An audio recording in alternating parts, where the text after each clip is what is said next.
7h21, hora do esporte. Primeiro tempo aqui com João Vanderlei. Bom dia mais uma vez, João. Bom dia para você, Fábia. Bom dia a todos que nos acompanham. Estamos chegando com o momento do esporte para falar primeiro do Paysandu Esporte Clube, tá? Falar de futebol agora, porque o Papão renovou o contrato com o goleiro Gabriel Mesquita, que se reapresentou na Curuzu. Foi um dos caras importantes também nesse último ano, portanto, vamos ver como é que foi. O cara voltou antes mesmo do fim das férias. Gabriel Mesquita renovou com o Paysandu para 2026 e ele teve vários motivos para isso. O Paysandu é gigante, né? Então a minha família é muito adaptada a Belém. Meu filho passou por um procedimento aqui em Belém também com o doutor ortopedista, que precisa dar prosseguimento também. Então isso tudo influenciou também a minha ficar em Belém. Se em 2025 Gabriel Mesquita tinha a concorrência de Matheus Nogueira, na próxima temporada, a disputa pela posição será com Jean Drosny, recém-contratado. A outra novidade é a chegada de Emerson para a função de preparador de goleiros. Para ser bem sincero, tem sido bem leve, assim, sabe? O Emerson é um cara muito profissional, também chegou para nos ajudar, já tem uma história dentro do clube, então ele passa o conhecimento dele para a gente, isso vem nos ajudando muito. O Jean também é um cara que chega para agregar. Então é isso, cara. Se a gente quer jogar no Paysandu, a gente tem que estar sempre com a régua alta, né? Disputa alta, porque, como eu falei, o Paysandu é gigante, né? O Paysandu vai em busca do retorno à Série B, que é aquele famoso bate e volta. Só que é preciso ter os pés no chão para não subestimar os adversários da terceirona. A gente tem que entrar com humildade, né? Trabalho, os reforços chegarão. O professor Júnior Rocha está fazendo um belo trabalho de início, então a gente tem que ir com os pés no chão. Primeiro o Paraense, depois a Copa Norte, depois vem o Brasileiro. Então a gente tem que encarar cada campeonato com uma seriedade, sabendo a nossa responsabilidade, né? Que é devolver o Paysandu para a Série B.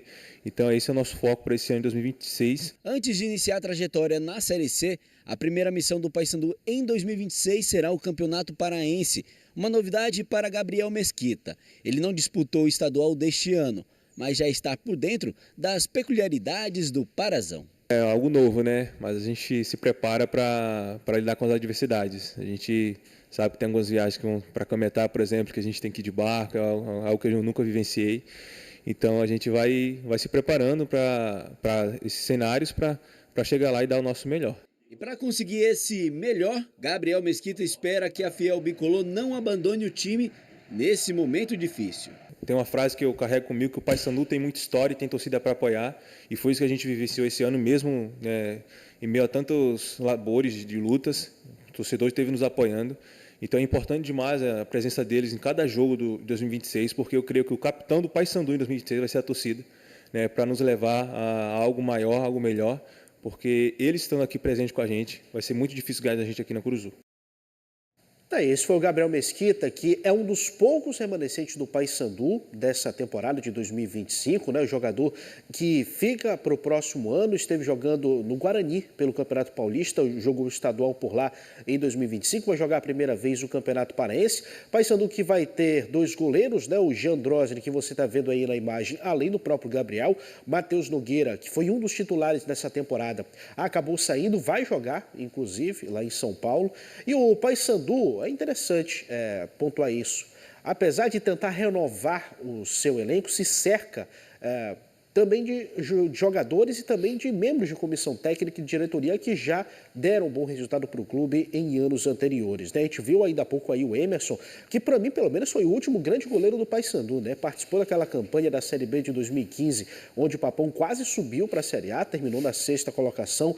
Na diretoria tem o Alberto Maia, que foi presidente do clube, também, curiosamente, estava dirigindo o clube naquela temporada de 2015, e além disso tem o Ronaldo, né? Um grande goleiro bicolor. Então, de goleiros, o Paysandu também está bem servido aí, além, é claro, do Jean Drosny, que foi contratado nessa temporada. O Papão, que já está trabalhando lá no CT de Águas Lindas e continua, né, esperando outras contratações. Hoje, inclusive, vai ser apresentado o JP Galvão, volante. Então, amanhã a gente vai trazer esse destaque também por aqui na programação. Mudando de assunto, vamos falar da Tuna Luso Brasileira, que concluiu a primeira semana de pré-temporada. A Águia do Souza se prepara para o Parazão de 2026 e dessa vez vai contar com um jogador que conhece bem o time e também a competição. Um olhar atento de quem volta para Belém depois de 4 anos. Agora para defender a Tuna Luso brasileira. É um momento importante, né, da minha carreira. O Alexandre junto com o Vinícius fizeram um convite para mim e já de prontidão eu aceitei, né? Um desafio novo e grande na minha carreira.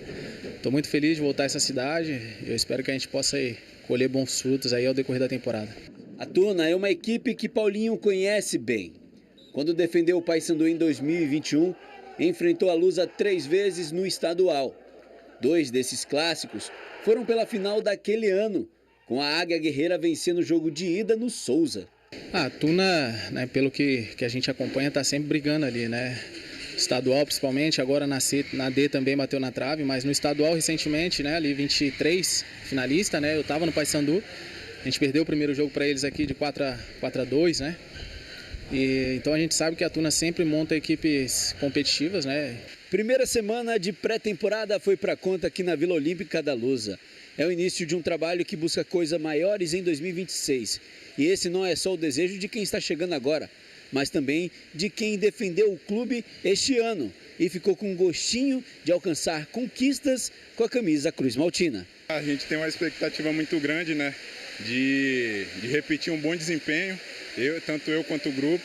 Então a gente está muito focado, tenho certeza que todos estão com o mesmo pensamento para vir forte para esse próximo ano e fazer uma grande temporada. A estreia da Tuna Luso no Parazão ainda não está confirmada, mas o certo é que o time não irá mandar os jogos no Souza, que passa por uma ampla reforma. A diretoria Cruz Maltina ainda vai divulgar onde será a casa da Águia Guerreira durante o estadual. É um sentimento meio frustrante, né, de não poder jogar aqui no Souza, onde a gente é muito forte, tem um apoio muito forte também da nossa torcida, mas tenho certeza que onde a gente for, alguns torcedores vão para apoiar a gente. E já temos uma atualização sobre onde a Tuna vai mandar os seus jogos no Campeonato Paraense. Vai ser em Augusto Correia, tá? No estádio que foi inaugurado nesse ano e que tem sido bastante elogiado por conta do gramado, né? Então, a Tuna vai jogar pelo menos a primeira fase do Parazão no interior do estado, lá no Nordeste Paraense, e quem sabe volta para jogar aí a segunda fase em diante no estádio do Souza, que está passando também por uma reforma, não só na parte estrutural, como em vestiários também, em outras partes, né? Mas também no gramado. O gramado está sendo trocado. A expectativa é de que o plantio seja concluído já em janeiro para que a Tuna possa continuar mandando os seus jogos nessa temporada. O estádio do Souza que é bastante utilizado, né? Não só pela Tuna, mas também como outras equipes. Esse polo de jogos do Campeonato Paraense vai acabar sendo transformado em Augusto Correia, porque o Bragantino também, por enquanto, vai jogar lá. O estádio do Diogão está passando também por uma reforma. O gramado já foi todo retirado, inclusive lá em Bragança, e expectativa de que até pelo menos o dia 20 de janeiro, talvez, quem sabe, né, o Bragantino jogue também o Campeonato Paraense. Por lá, por enquanto, essas duas equipes jogam em Augusto Correia. Mudando de assunto, vamos falar do Leão, porque o Remo oficializou uma negociação que tinha vazado há algumas semanas. O atacante Aleph Manga foi contratado para ser o mais novo jogador azulino. Na última temporada, o atacante defendeu o Avaí e, no fim do ano, chegou a ser procurado pelo Remo. Segundo o próprio atleta, ele acabou acertando com o clube catarinense, onde ele acabou atuando ao longo de 2025. O desempenho dele em temporadas anteriores projetou ele para o cenário nacional e, após se destacar, a Manga foi contratado pelo Goiás e, na sequência, acertou com o Coritiba. Pelo Coxa, disputou 79 partidas, 29 gols e distribuiu 11 assistências. Foi a melhor temporada dele na carreira. A trajetória dele, no entanto, teve uma pausa após a suspensão de 1 ano imposta pelo Superior Tribunal de Justiça Desportiva em razão do envolvimento em um esquema de manipulação de resultados. Durante o período de afastamento, Manga jogou pelo Paphos do Chipre até ser liberado para voltar nos gramados em outubro do ano passado. Então, Aleph Manga, ele mesmo tinha se anunciado nas redes sociais, mesmo antes do post oficial do clube, né? O presidente Tonião até chegou a comentar na imprensa, olha, ainda não está confirmado e tudo mais, mas agora sim, Aleph Manga vai ser jogador do clube do Remo. Outro detalhe importante sobre essa pré-temporada azulina, né? Já que a gente falou do Paysandu, da Tuna, agora a gente fala do Remo.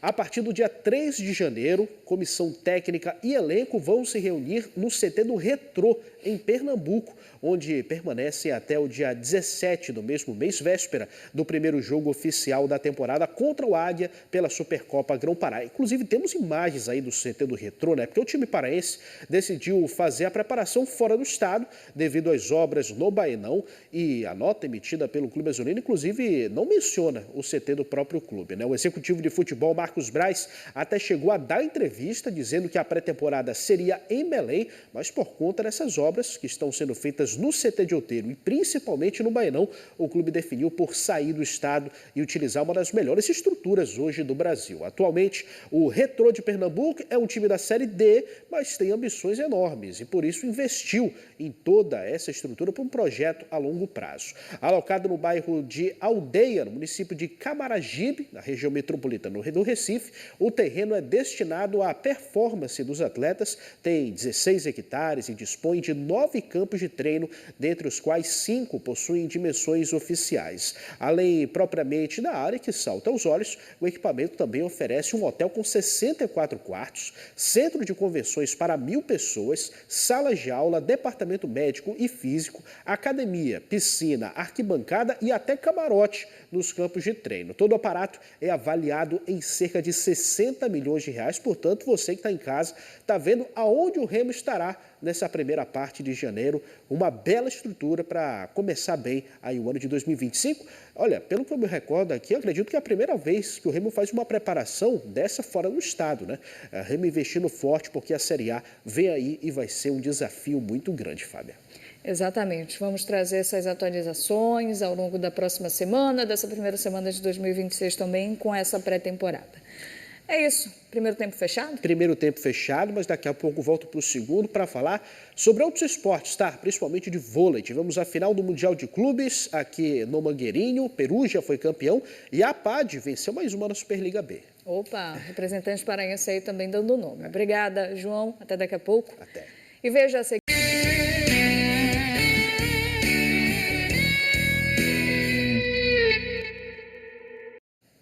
Vamos dar uma respirada. Segundo tempo do esporte, João Vanderlei chegando por aqui com notícia do Mundial de Vôlei. Isso mesmo, Fábio. Vamos falar de vôlei a partir de agora, porque não deu para o Campinas na disputa do terceiro lugar do Mundial de Clubes de Vôlei Masculino. O time brasileiro perdeu para o Zawirsy, da Polônia, por 3-0. A partida foi no domingo à tarde, lá no ginásio Mangueirinho, e a equipe brasileira se despediu aí com mais uma derrota na competição para o vice-campeão europeu. A gente está vendo aí imagens do jogo do Campinas. Já a outra partida foi a grande final da competição entre o Osaka Bluton, do Japão, e o Perugia, da Itália. E os italianos venceram por 3-0 e conquistaram o título mundial pela terceira vez. Então, parabéns aí ao Perugia, vencendo aí a equipe japonesa. O Perugia é o atual campeão europeu, o Osaka é o campeão asiático. Então, mesmo com essa final sem brasileiros, né, foi registrado um público bem bacana, bem interessante lá no ginásio Mangueirinho, mais uma prova de que o paraense gosta de vôlei também. Aliás, falando de vôlei paraense, a APAD conquistou mais uma vitória importantíssima na Superliga B, o equivalente à segunda divisão do vôlei nacional. Ontem à noite, a equipe paraense entrou em quadra no ginásio Rodrigão, lá em Praia Grande, no interior de São Paulo, e venceu o time da casa por 3-0. Com uma atuação segura e consistente do início ao fim, a APAD confirmou o resultado com parciais de 25-23, 25-17 e 25-16. Com o resultado, a equipe paraense chega aos 9 pontos e ocupa a terceira posição na tabela.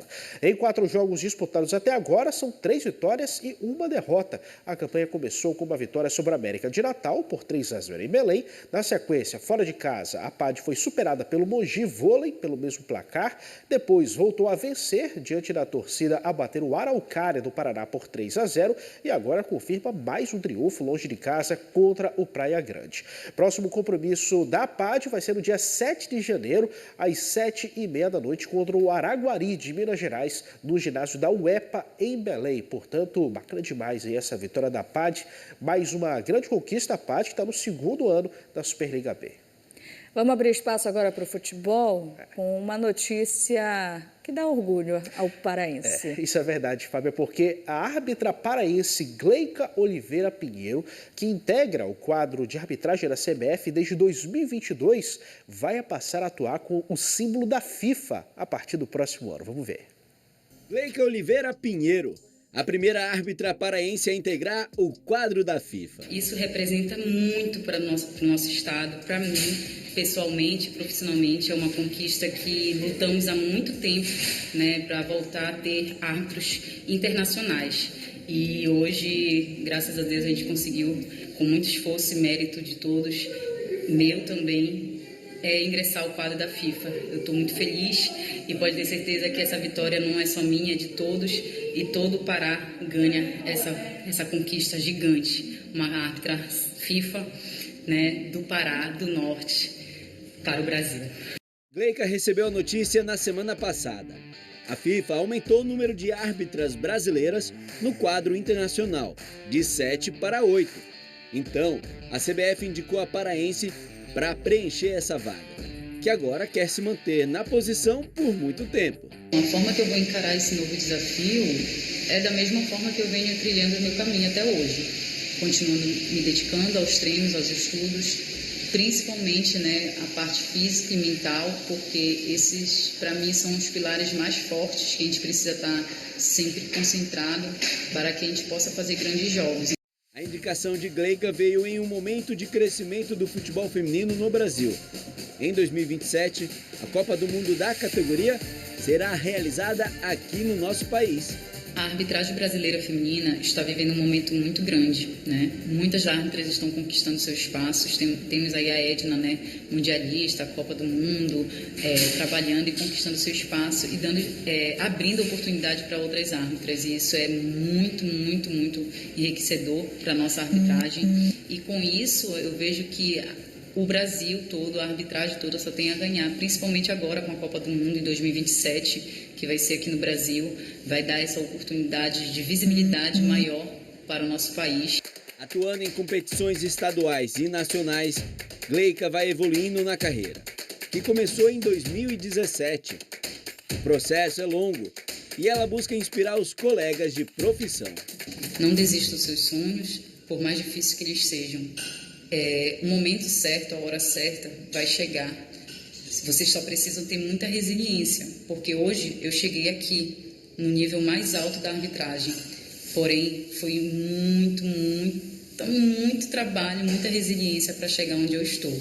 Então não desistam dos seus sonhos, o céu é o limite e sempre, sempre, um degrauzinho de cada vez. A gente vai conquistando nosso espaço, nossos objetivos e nossos sonhos. Então não desistam e é esse recado que eu tenho para dar para todos vocês. Sucesso!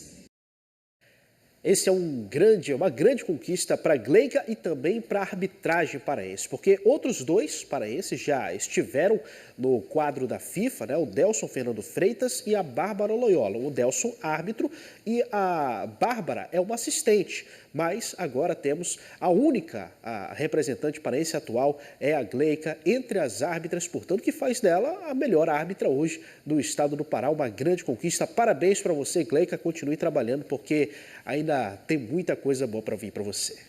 Fechamos o quadro do esporte. João, obrigada pela participação. Tchau, tchau, Boas Fábio. Festas, tá? Bom final de semana, tá?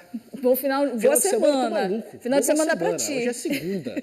Tô com cara de que o João sexta. vai entrar no recesso agora descansar. Então, até a próxima. Todo dia para mim é sexta agora. Maravilha. Tchau. Tchau, Fábio.